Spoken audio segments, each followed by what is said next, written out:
So we always say there's like the list of things when we're considering what filters to use. What's the temperature is the first one, followed by what kind of dust you're collecting, followed by what kind of chemicals are taking place in the process. And then the last one is the price. So we divide everything first into temperature. So is the process about 260 Fahrenheit or less? If it is, we're almost always going to use polyester filters because they are the most durable, they're the cheapest, and the most easily acquired.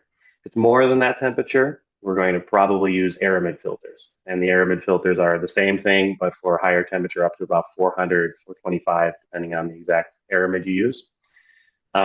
Things get more expensive with temperature, and then they get more expensive with chemicals that require treatments and things like that. So if you need acid-resistant treatment, oleophobic treatment, and then later when you need PTFE membrane added to your bags to improve the collection efficiency, improve the dust release, all those things make the bag more expensive. And then one last thing that makes it a little bit more expensive is when we add certain features to the construction of the bag to make it more durable.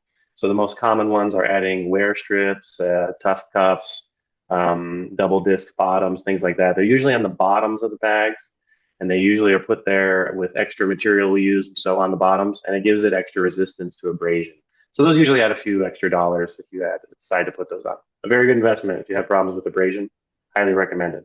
But yeah, those are the things that make the bags more expensive.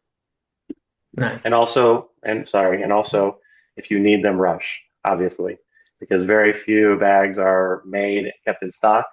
So if we get a request for something like emergency rush service, obviously there's a premium to bump people out of the way of the production queue.